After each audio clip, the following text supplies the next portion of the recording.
Bienvenidos a la serie Lo que creía Elena G. de White sobre el dejar de pecar. Estamos en la sección número 6.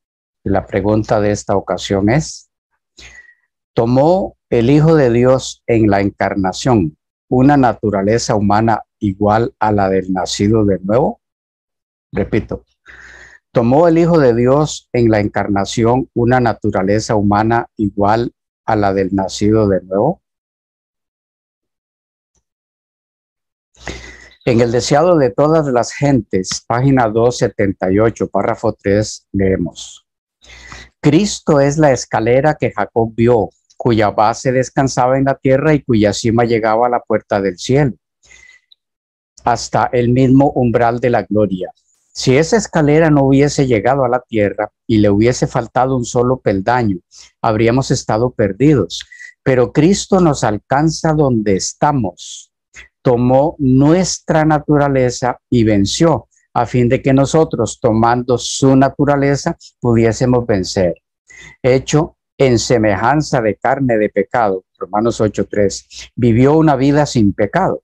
Ahora, por su divinidad, echa mano del trono del cielo, mientras que por su humanidad llega hasta nosotros. Él nos invita a obtener por la fe en él la gloria del carácter de Dios. Por lo tanto, hemos de ser perfectos como nuestro Padre que está en los cielos es perfecto. Entre muchas cosas importantes aquí, deseamos resaltar una, y es el hecho de que la autora de esta declaración dice que Jesús tomó nuestra naturaleza humana. Es decir, que la naturaleza humana que tomó el Hijo de Dios fue una naturaleza de la misma que tenía ella, puesto que dice que Él tomó nuestra naturaleza. La pregunta aquí: ¿qué tipo de naturaleza humana era la de Elena G. de White? ¿Caída o no caída? ¿Con tendencia al mal o sin ella? Lo mismo puede preguntarse de la naturaleza de todo nacido de nuevo, puesto que la declaración dice nuestra naturaleza. ¿A quiénes se refiere con ese nuestra? ¿La naturaleza de quién fue la que Jesús tomó? Bien, veamos otras declaraciones. En el manuscrito 48 de 1902, citado en A fin de conocerle, 4 de mayo, dice así: nuestra obra es esforzarnos para alcanzar en nuestra esfera de acción la perfección que Cristo en su vida terrenal alcanzó en cada esfera del carácter. Él es nuestro ejemplo. En todas las cosas hemos de esforzarnos para honrar a Dios en carácter. Al no alcanzar día tras día los requerimientos divinos, estamos poniendo en peligro la salvación de nuestra propia alma. En Señales de los Tiempos, 3 del 9 de 1902, citada en A fin de conocerle, 5 de mayo, dice: la gloria de Dios es su carácter. Este carácter fue revelado por la vida de Cristo. Para que pudiera condenar al pecado con su propio ejemplo en la carne, tomó sobre sí la semejanza de carne de pecado. Constantemente contempló el carácter de Dios, constantemente reveló ese carácter al mundo.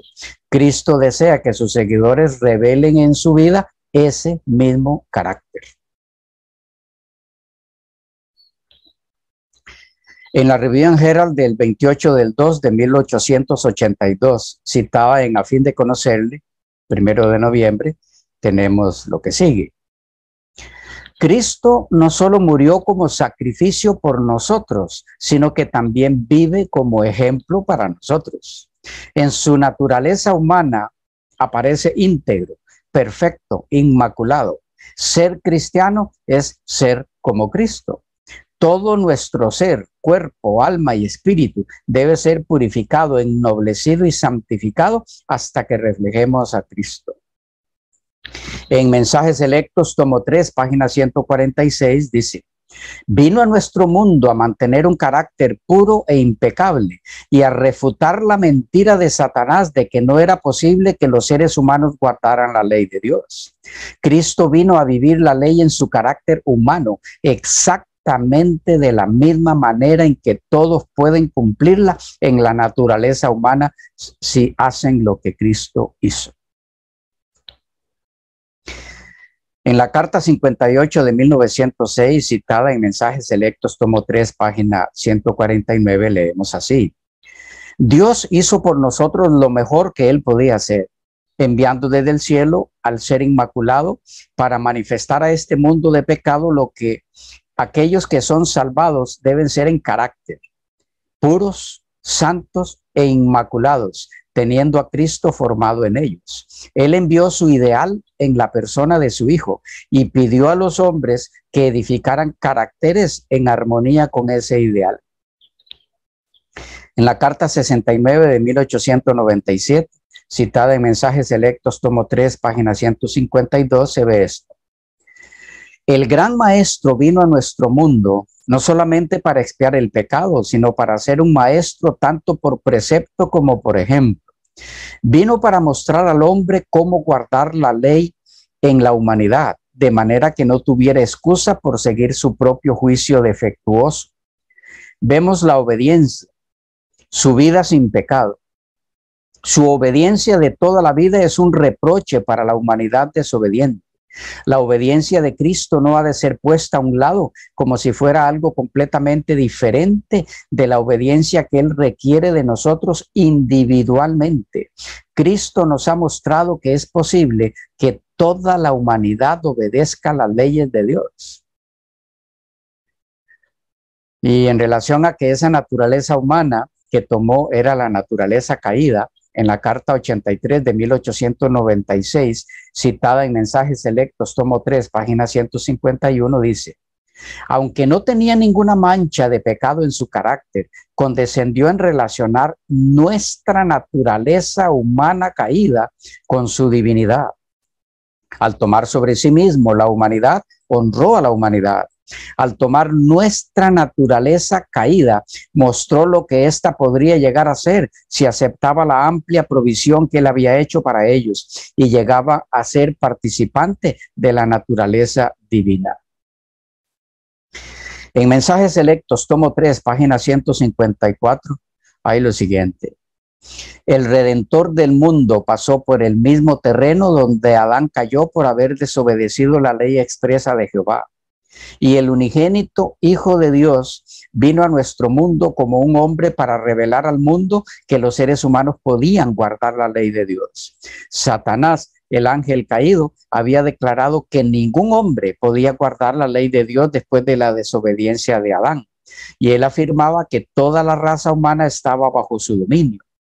El Hijo de Dios se colocó en lugar del pecador y caminó por el mismo terreno en donde Adán pecó y soportó la tentación en el desierto, que era 100 veces más fuerte de lo que alguna vez tendría que soportar la raza humana.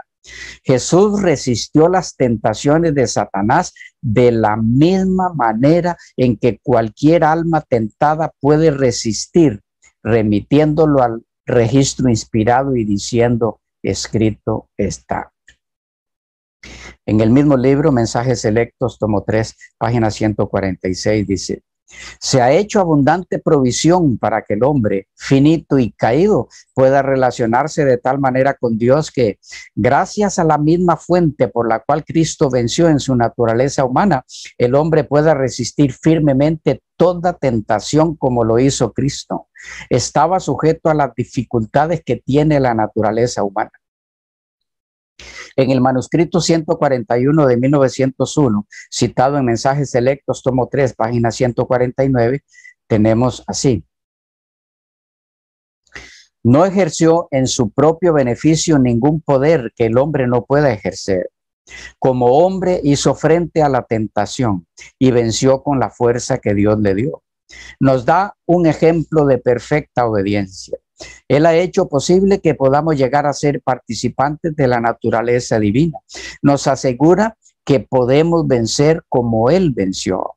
Su vida testifica de que en base a la ayuda del mismo poder divino que Cristo recibió, es posible que el hombre obedezca la ley de Dios. Amados, hay quienes insisten en que las tentaciones de Cristo se dieron solo en el área de las debilidades inocentes del cuerpo, tales como cansancio, sueño y hambre, pero nunca en lo moral. Esto porque él solo tenía debilidades inocentes y que a esas debilidades inocentes es a las que Elena de White se refiere cuando habla de la naturaleza humana caída que Jesús tomó. Pero estas personas pasan por alto que en las mismas tentaciones fundamentales de Cristo en el desierto, ese argumento se cae por su propio peso.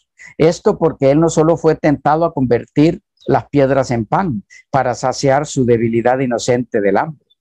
Estas personas olvidan que las tentaciones en ese caso fueron 3 y no una, y que las otras 2 no tuvieron nada que ver con debilidades físicas inocentes como el hambre, el sueño o el cansancio. En las otras 2, él fue tentado a la avaricia y a la presunción, que nada tienen que ver con debilidades físicas e inocentes. O como lo dijera Elena G. de White, en sus conflictos con Satanás, la familia humana dispone de toda la ayuda que tuvo Cristo. No necesitamos ser vencidos. Podemos ser más que vencedores mediante aquel que nos ha amado y ha dado su vida por nosotros. Habéis sido comprados por precio. 1 Corintios 6:20. ¿Y qué precio? En su humanidad, el Hijo de Dios luchó con las mismísimas, terribles y aparentemente abrumadoras tentaciones que asaltan al hombre. Tentaciones a complacer el apetito, a aventurarse atrevidamente donde Dios no nos conduce y adorar al Dios de este mundo, a sacrificar una eternidad de bienaventuranza por los placeres fascinantes de esta vida. Cada uno será tentado, pero declara la palabra que no seremos tentados más allá de lo que podemos soportar. Podemos resistir y vencer al astuto enemigo. Obsérvese aquí cómo nuestro Señor fue tentado no solo a convertir piedras en pan, sino a aventurarse atrevidamente donde Dios no nos conduce. Esta fue la tentación a lanzarse del pináculo del templo y a adorar al Dios de este mundo. Eso es referencia a recibir todos los reinos de este mundo si adoraba a Satanás. En cuanto a la tentación de la presunción, leemos en Deseado de toda la gente, 110, edición digital. El tentador pensaba aprovechar de la humanidad de Cristo e incitarle a la presunción, pero aunque Satanás puede incitar, no puede obligar a pecar. Pregunta, ¿qué tiene que ver eso con debilidades inocentes físicas o con debilidades físicas inocentes? Creo con todo respeto que algunos necesitan revisar los significados más básicos de algunos conceptos. En Mensajes Selectos, tomo 1, página 262, leemos: hoy Satanás presenta las mismas tentaciones que presentó a Cristo, ofreciéndonos los reinos del mundo a cambio de nuestra sumisión. Pero no tienen poder las tentaciones de Satanás sobre aquel que contempla a Jesús como el autor y consumador de su fe. No puede hacer pecar al que acepte por la fe las virtudes de aquel que fue tentado en todo según nuestra semejanza, pero sin pecado. En el mismo libro, en la página 265, dice: se sometió a sí mismo a todas las tentaciones que el enemigo emplea contra los hombres y las mujeres, y todos los asaltos de Satanás no pudieron hacerlo vacilar de su lealtad al Padre. Viviendo una vida sin pecado, testificó de que cada hijo e hija de Adán puede resistir las tentaciones del que primero trajo el pecado al mundo. Y en las páginas 478 y 79 del tomo 3 de Mensajes Selectos dice: Jesús, el Redentor del mundo, solo podía guardar los mandamientos de Dios de la misma manera en que la humanidad puede guardarlos hoy.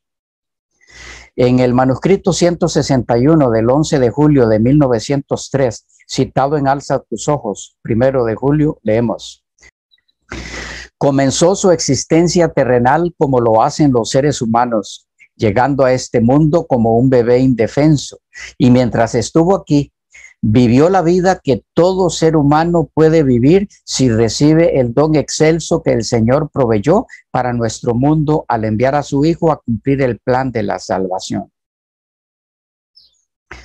De la Review and Herald del 11 de enero de 1912, citado en los lugares celestiales, 27 de mayo, tenemos: el Hijo de Dios vino a la tierra para que los hombres y mujeres pudieran tener una representación de los caracteres perfectos que Dios solamente podrá aceptar. Concluimos esta sección con la siguiente declaración a manera de síntesis de lo que hasta aquí hemos visto en el tema que nos ocupa en ella, a saber, si tomó el Hijo de Dios en la encarnación una naturaleza humana igual a la del nacido de nuevo. Leo de manuscrito 48 de 1893, citado en A fin de conocerle, 13 de octubre. Cristo vino al mundo a contrarrestar la falsedad de Satanás de que Dios había hecho una ley que los hombres no podían cumplir. Tomando la humanidad sobre sí, vino al mundo y mediante una vida de obediencia mostró que Dios no había hecho una ley que los hombres no podían cumplir. Demostró que era perfectamente posible que los hombres obedezcan la ley. Los que aceptan a Cristo como su Salvador, participando de su naturaleza divina, pueden seguir su ejemplo, viviendo en obediencia a cada precepto de la ley. Mediante los méritos de Cristo, el hombre debe mostrar por su obediencia que será digno de confianza cuando esté en el cielo, que no se revelará. Cristo poseyó la misma naturaleza del hombre. Fue tentado en todo tal como los hombres. El mismo poder que le ayudó a obedecer está a las órdenes del hombre. Quedamos por aquí. Continuamos con la misma temática en la próxima sección, parte 2. Bendiciones.